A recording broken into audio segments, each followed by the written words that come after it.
Welcome to Cryptonomics, Principles of Cryptocurrency and Investing. So I'd like to present this clip of an interview that I did with my friend Chris Guida. So we talk about cryptocurrency, of course. I talk about my experience losing a bunch of Bitcoin and what I learned from that, my personal experience and my personal growth. Chris relates it to Bitcoin as an anti-fragile system. So when something goes wrong in the system, when there's a security risk, it gets exploited. The whole community learns from that. So remember, this is a clip from a whole interview that I did, so you can check it out on the Paradise Paradox channel on YouTube, on the Paradise Paradox as a podcast. And Chris, of course, is my co-host in a new podcast called the Multiversity Project. So this is a podcast where we explore higher dimensional learning, talk about interesting ideas, well-researched, and fun. So check that out. The website is multiversitypodcast.com. You can check it out on Facebook, Instagram, and YouTube as well. So thanks so much for joining. Remember to press like, press subscribe, connect with me on all social media, be a crypto bro, crypto sister, crypto androgen. Let's talk about it.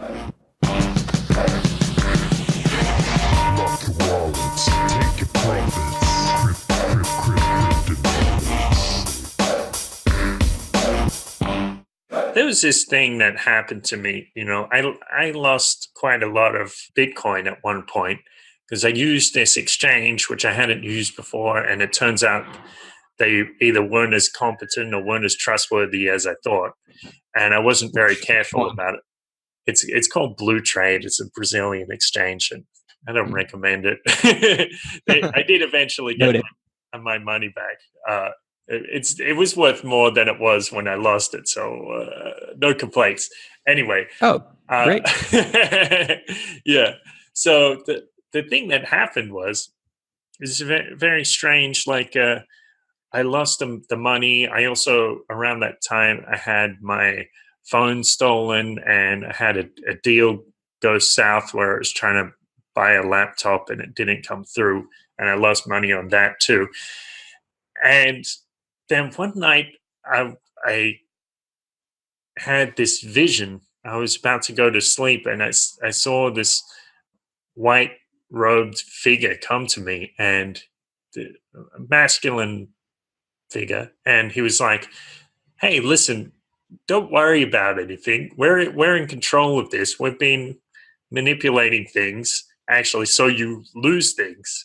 But the reason we're doing this," you can look on your face.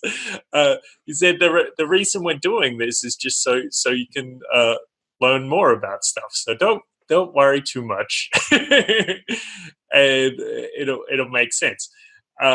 And I was like, all right, thanks, I guess. But the weird, this does affect the way I see things. I mean, from one perspective, it's just like it's just a dream or something, or it's a hypnagogic experience that happens. That's interesting. Yeah, but you definitely have a much richer, like inner world than I do. You seem to have cool visions of stuff much more than I do, or cool dreams much more than I do. Although I do seem to have dreams and I just never write them down, so I'm sure I can improve at that. But actually, I've actually had the same thought, maybe not from like a voice in a vision, but like just thinking about it. People always talk about how cryptocurrency, how Bitcoin is impossible to use. It's really easy to lose it. And I'm like, well, yeah, like people don't know how to use this stuff. And people like to say, well, it'll never become popular because people will always be bad at this stuff. And I'm like, well, I wouldn't be so sure, because every time bad stuff happens, people learn. And, in the, the old order, the old currency of power is military might, is basically violent domination. Okay. That's how that is highly hierarchical.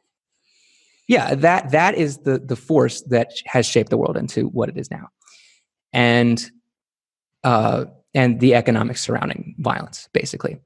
And what cryptocurrency does is it allows there to be this wealth in the digital realm, which is impervious to violence. So, but it's not impervious to hacking. So the new kind of realm that we're entering, or the new kind of era that we're entering, is this era where digital wealth is really valuable and violence doesn't matter as much. But before we can enter that realm, before we can get there, we have to have individuals and organizations that understand how to keep information secret, basically how to have good operational security, how to avoid getting hacked. And the way to achieve that is precisely by people and organizations getting hacked. And this is painful, but it's not as painful as violence. It's not as painful as like when somebody gets hacked, generally they tell people about it. Maybe not generally, but some proportion of people tell people about it. And then the people who are writing the software and making the hardware and coming up with the solutions make better, more secure software that's easier for people to use. And the people that get hacked learn how to use it better. And so, there's this kind of rough and struggly process of failing a lot until we succeed. And I think you'll see the same thing as we move into smart contracts. Smart contracts are buggy and horrible right now. But the more people find the problems with them, the more secure they will get. And so, I don't know if that's kind of like derailing the conversation a little bit, but no, that's really well part of it. Yeah, because that was with that vision. There's a larger purpose to all of this. Exactly. Yes.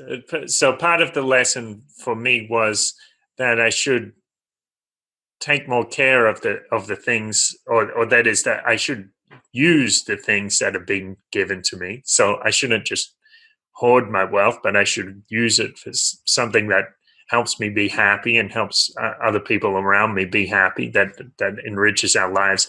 And also that I should take care of it, like be conscious of things, like especially with when my mobile phone got taken, I wasn't being conscious of my surroundings and I wasn't being conscious of where I was. It was like I was in a zombie state looking at my phone. So that was those were valuable lessons. And so it's the same, like with my life. Something got taken from me, but that planted the seed for me to have a greater understanding. And so it's similar with the whole crypto economy. Yeah, exactly. Thanks so much for tuning in. Remember, you can check out the whole hour-long interview on the Paradise Paradox on YouTube or on the podcast, or go to theparadiseparadox.com. And remember, you can also check out the Multiversity Project podcast. So check out multiversitypodcast.com. Be cool, look out for each other. And as always, have a look around, notice the beauty, and stay grateful.